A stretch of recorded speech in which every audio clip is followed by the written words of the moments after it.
dipersembahkan oleh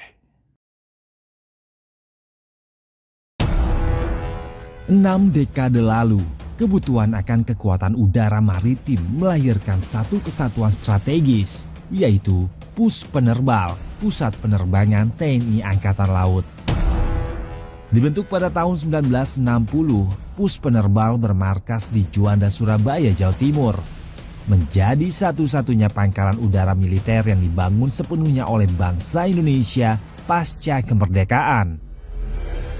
Dari operasi Trikora hingga misi perdamaian di Lebanon, Pus Penerbal tak pernah absen menjaga kedaulatan udara. Kini, dengan pesawat dan helikopter berteknologi modern, Pus Penerbal terus memperkuat peran sebagai mata dan kekuatan tempur laut Indonesia.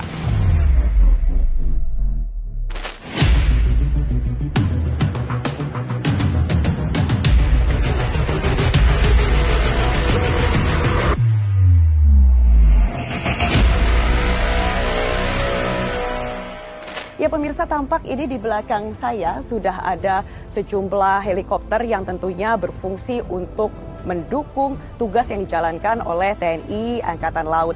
Penasaran seperti apa sebenarnya fungsi dan tugas utama dari Pus Penerbal? Saya akan berbincang langsung bersama dengan Komandan Pus Penerbal Laksda TNI Bayu Ali Syahbana. Lapor, helikopter AS565 MB Panther siap diperiksa. Randu, laporan saya terima, teruskan. Teruskan.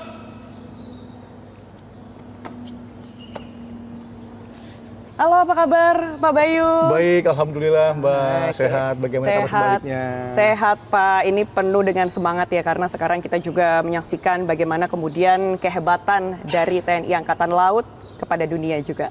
Ini saya mau tanya, kalau misalnya kita berbicara soal Dirgantaraan Indonesia, erat atau identik kaitannya dengan TNI Angkatan Udara, Pak. Tapi kan mungkin yang banyak masyarakat belum tahu sebenarnya apa sih perbedaannya dengan penerbangan yang dilakukan oleh TNI Angkatan Laut? Pus Penerbal ini secara kedudukan berada di bawah Kasal langsung sebagai badan pelaksana pusat. Di Angkatan Laut sendiri, untuk konsep kekuatan utama itu terintegrasi dengan apa yang namanya SSAT atau Sistem Senjata Armada Terpadu yang terdiri dari KRI atau kapal perang, pesawat udara, marinir, dan juga pangkalan.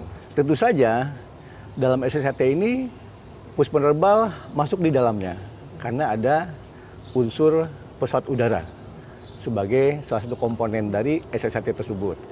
Dengan demikian maka pesawat udara atau Pus Penerbal tidak dapat dipisahkan dari TNI Angkatan Laut. Untuk itulah kenapa TNI Angkatan Laut selain unsur kapal perang juga memiliki pesawat udara. Jika kita berbicara mengenai operasional yang dijalankan oleh TNI Angkatan Laut sendiri, apa sih yang membedakan dari unsur penerbangannya dibandingkan dengan matra lain yang ada di TNI? Baik, tentu ada perbedaan ya Mbak ya. Karena meskipun sama-sama berkegiatan kedirgantaraan, namun Pus Penerbal memiliki fungsi yang berbeda. Kita Pus Penerbal memiliki 6 fungsi penerbangan TNI Angkatan Laut yang terdiri dari intai taktis, kemudian anti kapal selam, anti kapal permukaan, ada juga dukungan logistik cepat, kemudian juga sarana sebagai pendukung pasukan pendarat lintas heli, dan juga patroli maritim. Dengan demikian, meskipun sama-sama beraktivitas di udara, namun tidak akan terjadi tumpang tindih karena fungsinya berbeda.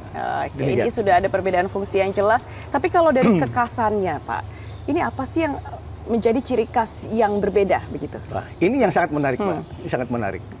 Jadi ada kekhasian yang sangat krusial yang dimiliki oleh kita, penerbang TNI Angkatan Laut, dengan penerbang matra lain.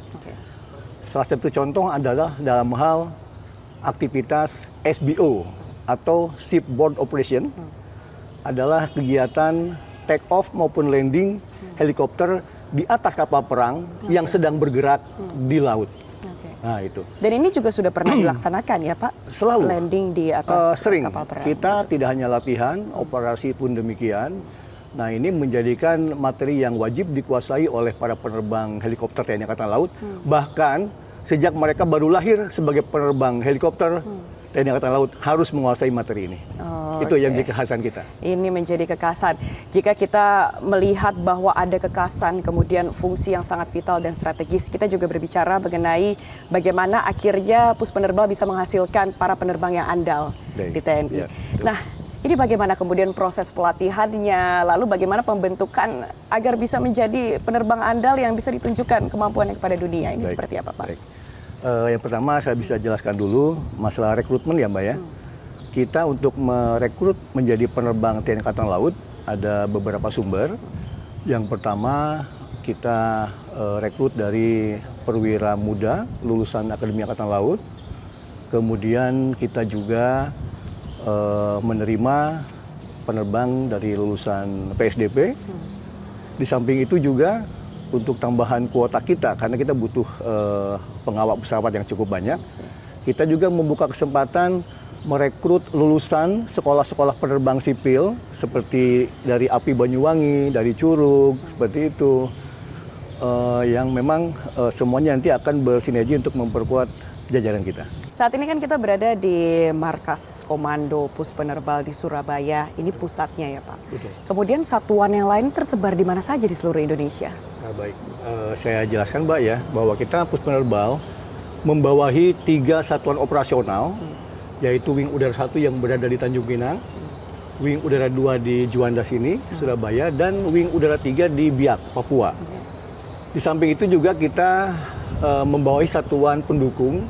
Kita ada 9 lanudal di jajaran Pus Penerbal, yang antara lain Lanudal Sabang, Lanudal Jakarta, Lanudal Juanda, Lanudal Matak, Lanudal Manado, Lanudal Biak, Lanudal Aru, dan Lanudal Kupang. Jadi wilayah Pus Penerbal itu mencakup hampir seluruh wilayah Indonesia dari ujung barat sampai ke ujung timur. Oke. Jadi penjagaannya komprehensif ya Pak, dari ujung barat sampai ke ujung timur. Betul dan tentunya sekali. ini membutuhkan penerbang-penerbang andal yang dihasilkan oleh Pus Penerbal sendiri. Jika kita berbicara mengenai wilayah Indonesia yang luas dari Sabang sampai Merauke, dilakukan penjagaan yang sangat komprehensif ya Pak. Betul. Membutuhkan tentunya armada, tadi kita sudah bahas, dan juga dari SDM-nya sendiri, penerbang-penerbang andal yang bisa menjaga seluruh wilayah Indonesia. Ini sebenarnya dari Pus Penerbal, apa pembekalan dan pelatihan yang dilakukan agar bisa menghasilkan penerbang yang begitu layak untuk menjaga wilayah Indonesia? Baik, terima kasih. Untuk topik ini, saya pikir akan lebih tepat kalau Mbak nanti langsung bertanya kepada Komandan Wing Udara 2. Oke, baik. Kolonel Adam. Selamat pagi, Komandan. Selamat pagi, Komandan Wing. Siap, terima kasih. Siap. Pak Adam, pagi, Mbak. bagaimana kabarnya? Sehat? Alhamdulillah baik, Mbak. Alhamdulillah baik. Ya, Mbak. Ini saya langsung ngobrol sama Pak Adam. Silakan, Ya soal langsung. bagaimana melatih para penerbang-penerbang andal Betul. Indonesia. Terima kasih banyak Pak Banyu Sama-sama, untuk Mbak. waktunya. Terima kasih kembali. Baik. Kita ngobrol di sana ya Pak Boleh, Adam Mbak. ya. Boleh, Mbak. Oke. Siap.